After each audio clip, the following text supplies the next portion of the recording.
everybody sort of separated out, so people that wish to address the court today will be able to do it from here. So people that want to address the court will be here. People that are not intending on saying anything will be in those overflow rooms. Okay? 8 from each side, if they want to address the court. Normally, it's not 8. Normally, it's just 1 or 2. But I gave space evenly for each family. Checks. So that they would have their fair amount on either side. Okay? That's on the other side.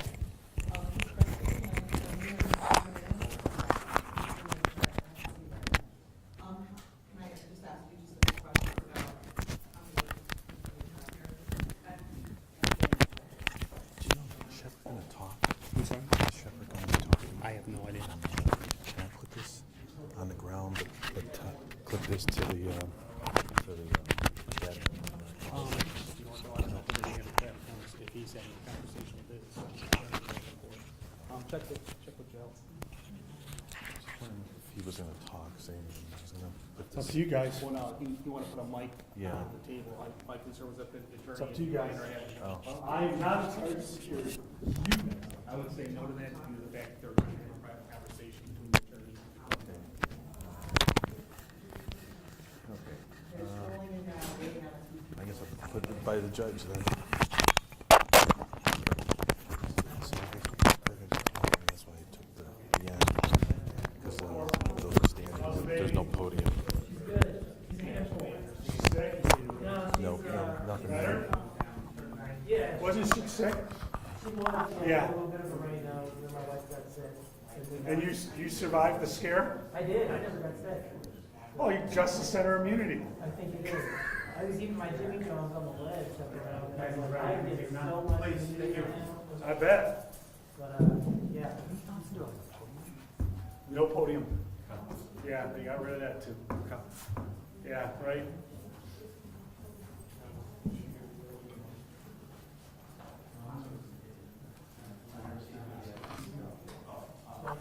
Sir, you need total clearance to approach. What's up? How you been? Great. How's your beautiful bride doing? Still with you, eh? You doing okay? Tell your boys. I always like it. It's good. It's not a problem. Hey, Ray. Hey, what's Yeah, up, man? How you been? See you. I've Real seen good. you forever. It's been a minute. That's good. Lovely, Joe. Thanks. So you wanted the 29th? That's beautiful. Thank you. See you. When they make their statement. Where are they gonna? JJ? They're talking behind the brass rail, right? Yes. Okay.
She didn't make it seem like it, but, you know, she's also.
Yeah, just let Scott or somebody know.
Excuse me.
one more situation we got.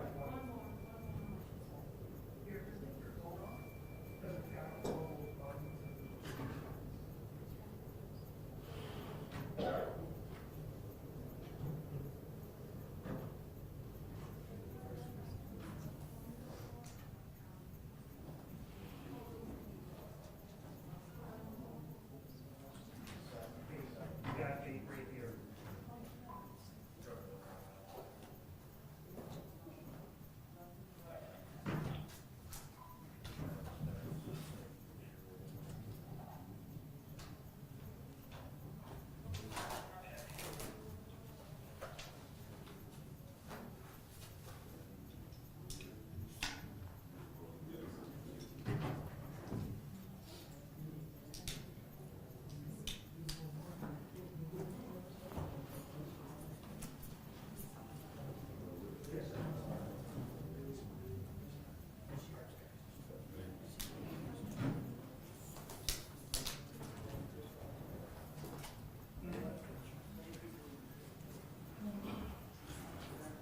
If you have cell phones, please make sure they're completely turned off.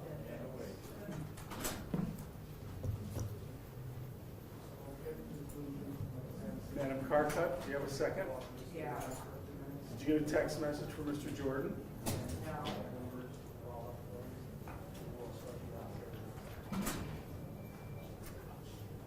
You know, there's this thing called, he said it'd be 10 or 15 minutes late. Judge first one. So that was 5 minutes. For the hearing, make sure you're self-directing.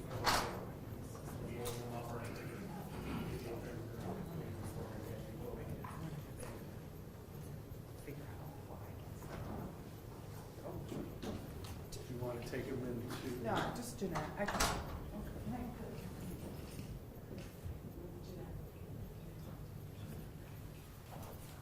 Red Jordan, or, Lugano should be here any second.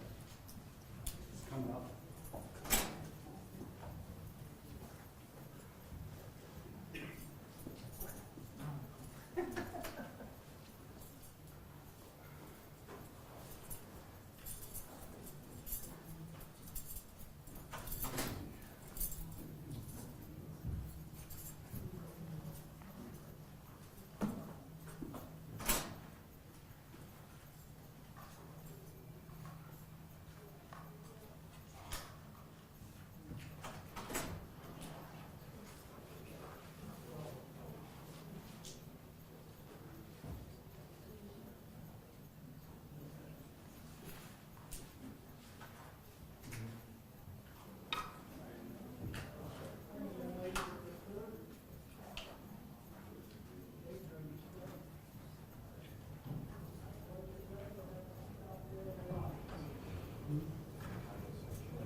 Same as me. I thought you were.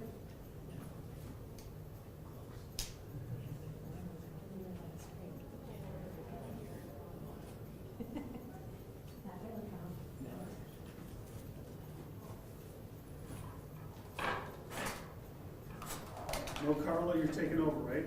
What? You're taking over? Who's Carla? Coon. What about it? Bruce told me she was coming up for the second. I don't care.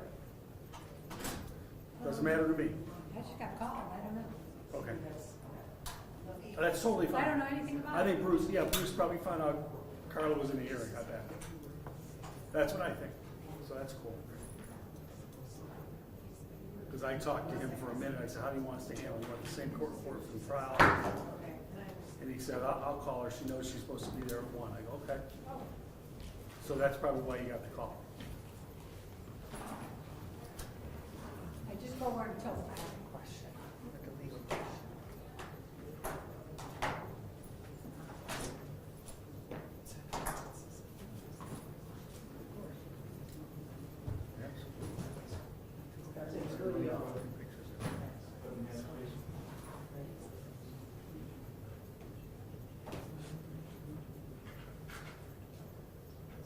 Yeah, Bruce, I think she, that's good questions.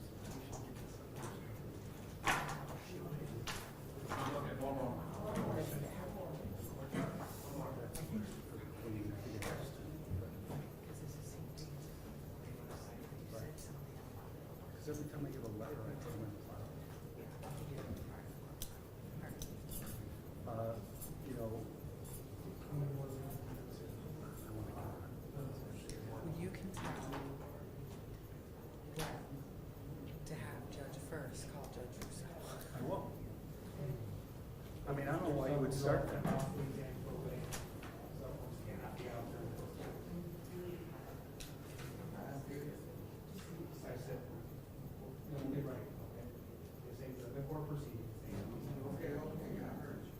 Which, Robert Shepard, you want a card?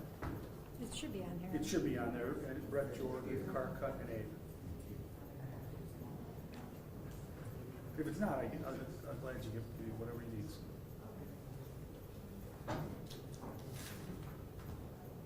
So everyone's aware we're waiting for Mr. Jordan, It's on there. okay? That's all we're waiting for. And then I think we're just gonna probably go right out. Yep. You know what I mean? I would think.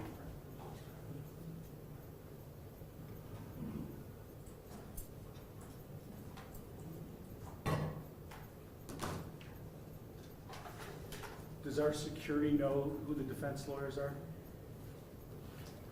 So it's Joe Pagano and Brett Jordan. Brett Jordan's the most important. Joe's handling the appeal. Okay.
Joe.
JD, you good?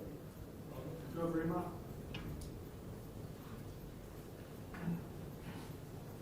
This will be.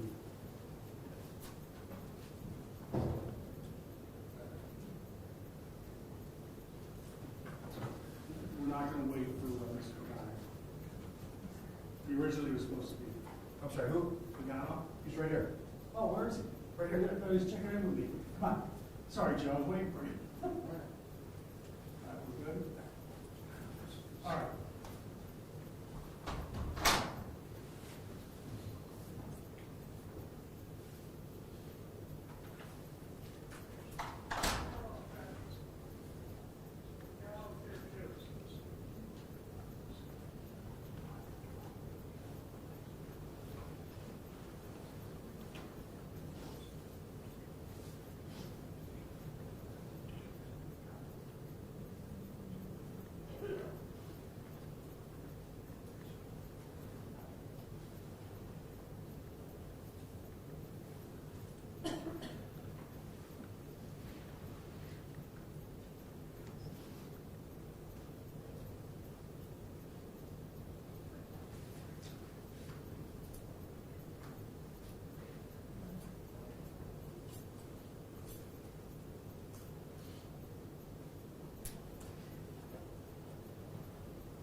Hey, JJ? Yes, sir. All the phones off? Yes, sir. Okay. All rise, please. All right, good afternoon, everyone. You can be seated.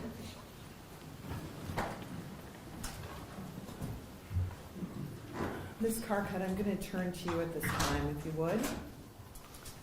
Thank you, Your Honor. Good afternoon. I did file a sentencing memorandum with the court with respect to this matter. I assume that you have received it and also gave that to defense counsel.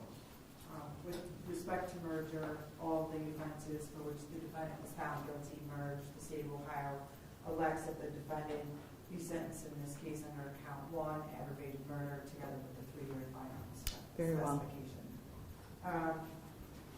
Basically, there are 4 potential sentences that this court could impose today. Life without parole, life with parole eligibility after 33 years with that firearm specification, life with parole eligibility after 28 years, life with parole eligibility after 23 years. Judge, you heard all the evidence in this case, and we're here today. This defendant, Mr. Shepherd, may be the only person ultimately held accountable for the death of Frank Q. Jackson, just by the virtue and nature of those circumstances. One of the things I think this court should consider in imposing this sentence is that this defendant's relationship with the victim helped facilitate this offense. But for the fact that Frank knew the defendant, that he trusted him enough to lend him his dirt bike, and that he trusted him enough to return it to him and not to be in any danger, when in fact in returning it was the whole catalyst for setting him up for his execution, because that's really what this was. Now, I would anticipate, certainly the defense may argue it's not the most serious form of the offense, or that this defendant's role was less serious because he was the setup person. But as the law says, under complicity, he is as equally responsible as he pulled that trigger, and that is the verdict that this jury gave us.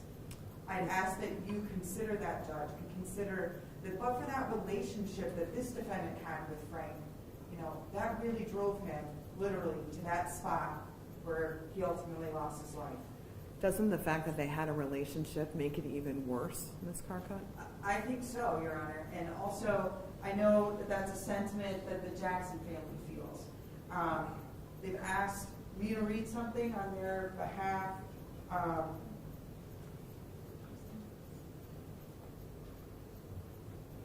One moment.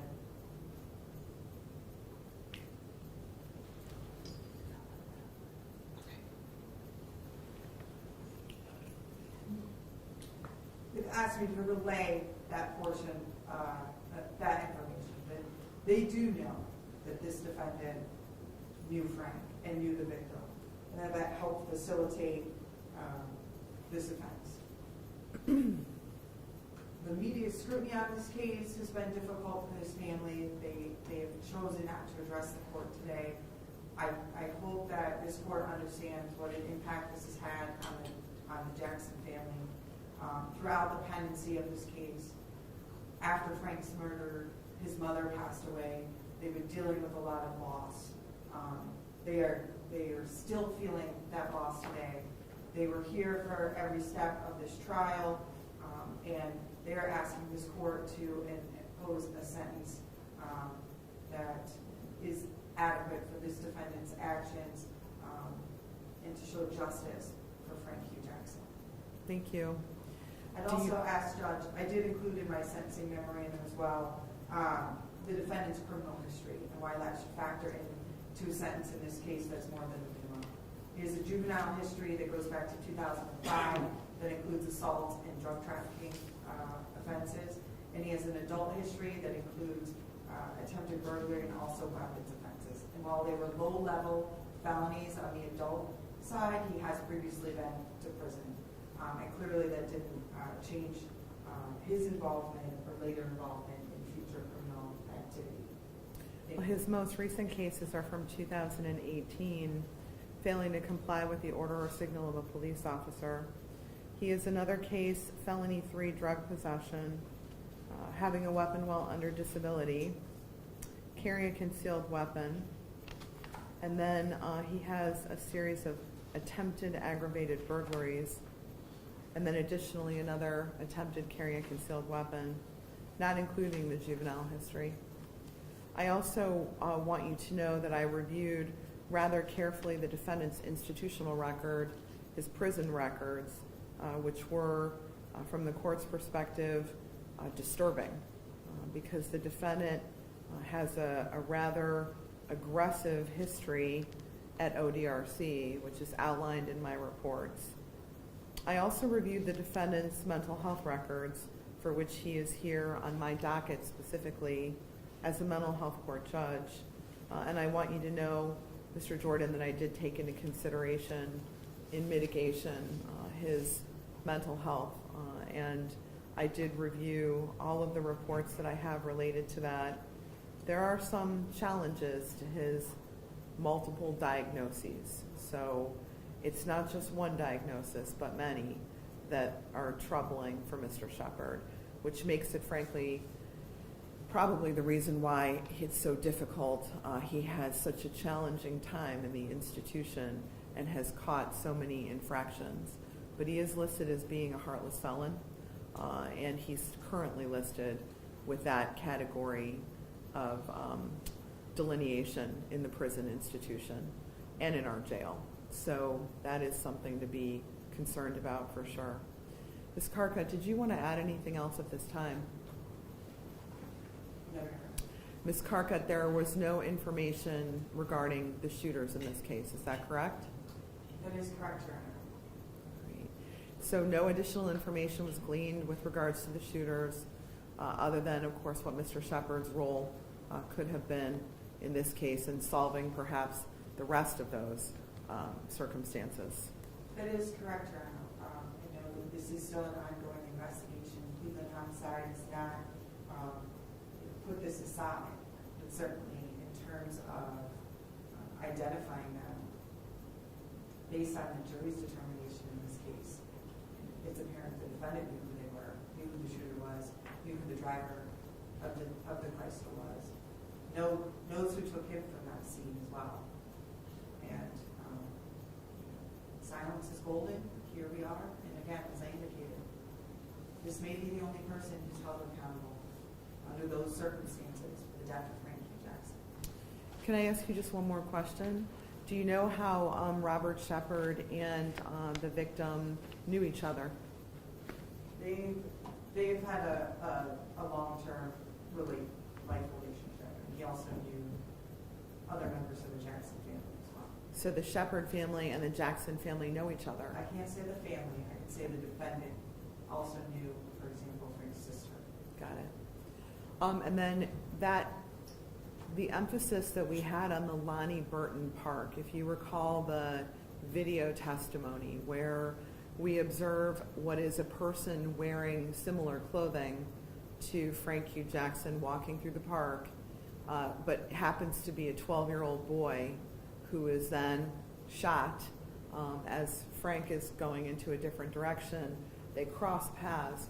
What happened to that boy? Is he okay? He's still alive. He did survive his shooting, and that no one has been apprehended or prosecuted in relation to his shooting as of yet. So he just happened to be the unfortunate person wearing almost an identical outfit to Frank Hugh Jackson that night in the park.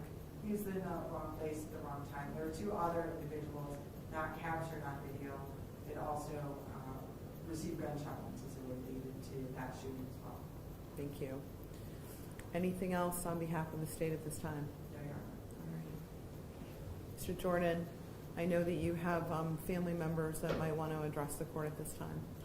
Judge, actually, I've spoken with the family and they do not wish to make any comments at this time. Okay. What would you like to say? Judge, at this time, I would defer to the court. I would ask the court to consider minimum sentence in this particular case. My client will be appealing this conviction. We would ask that the court appoint him counsel as he is indigent at this time for the appeal. At this time, that's all we have to say. Very well.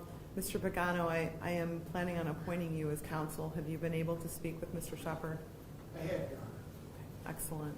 Ms. Carcutt, go ahead.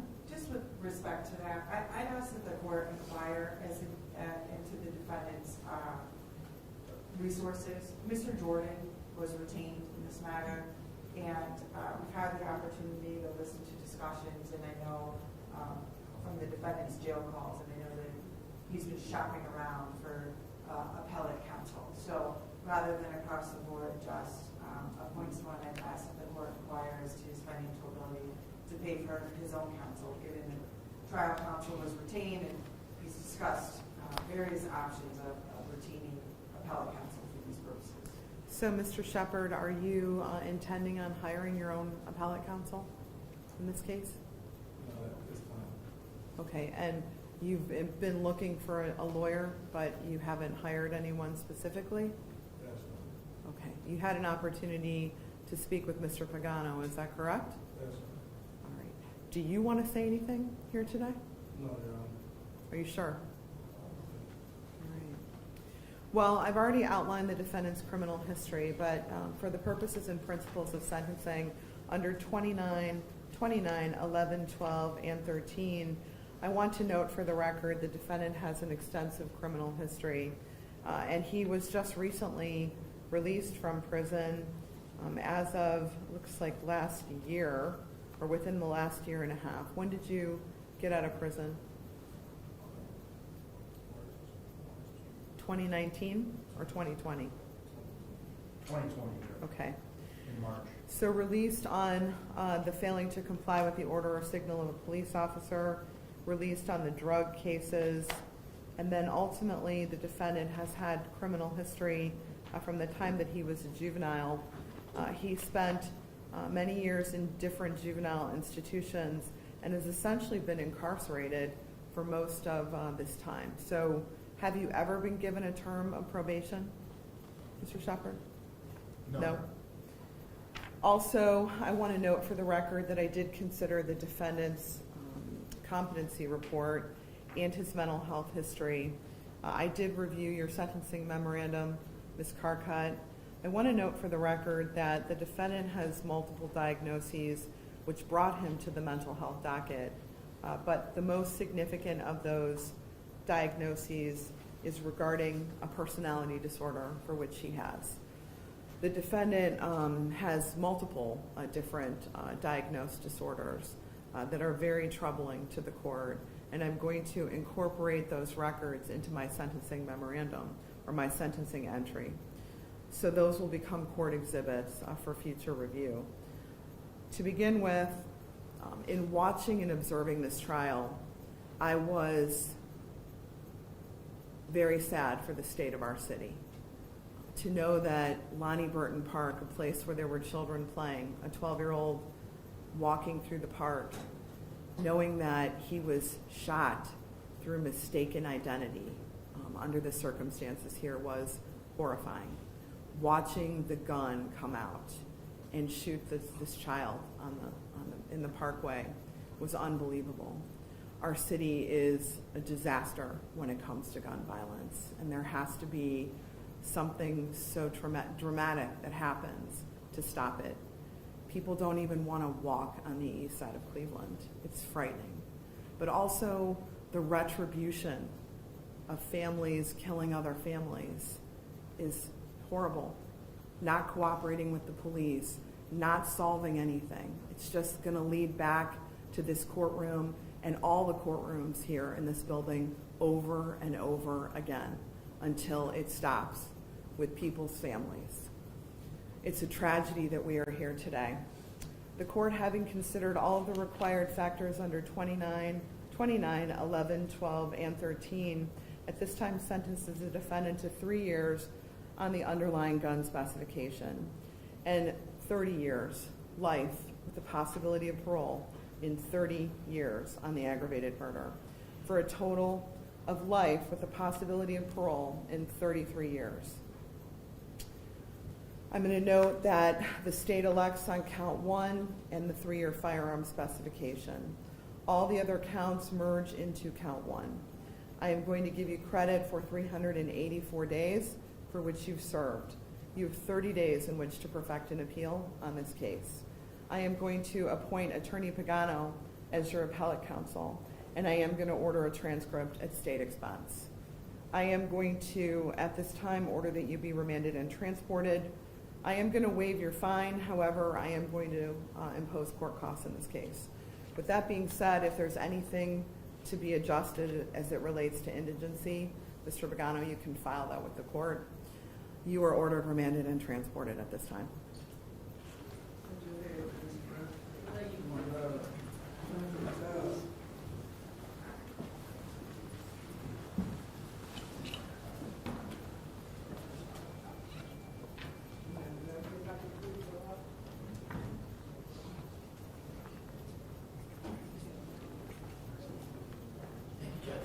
Thank you.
Where would you like to do that? What would be easier? I think that I took it back to trial. So rather than all together and then take it down. Okay. Sergeant, you may have to. Yeah, okay. I'm gonna use all of my extra time. Take care, everybody. Sergeant.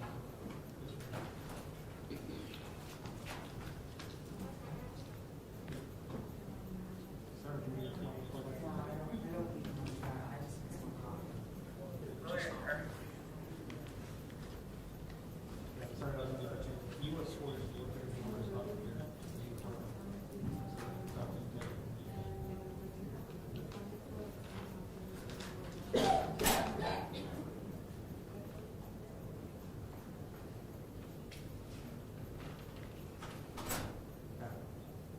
You escorting them?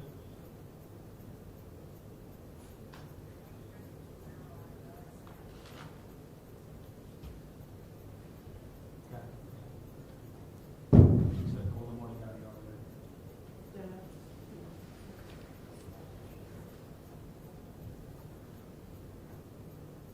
To get copy of the first one.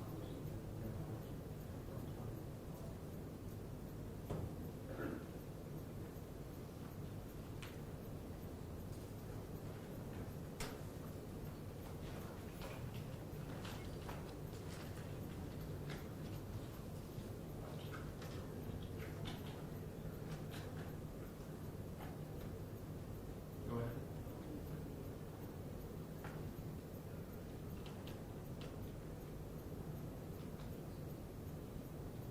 On the floor or outside, please?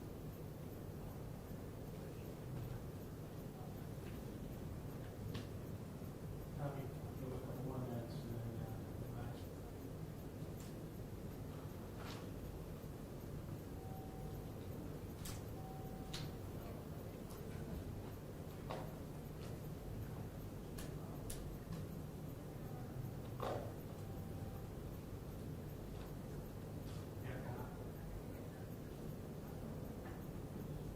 I don't know. I'm just sort of.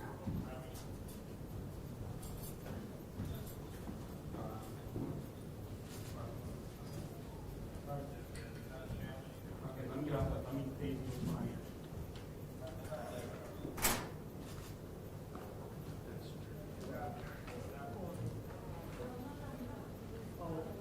Okay, they come on out. Yeah, focus on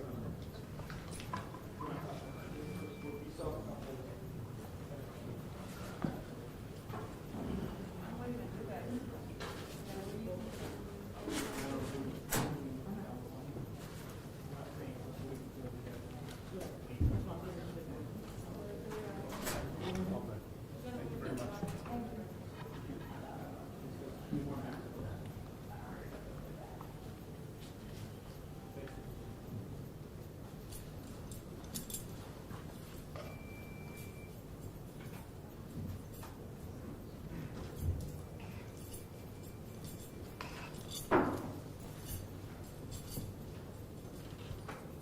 So,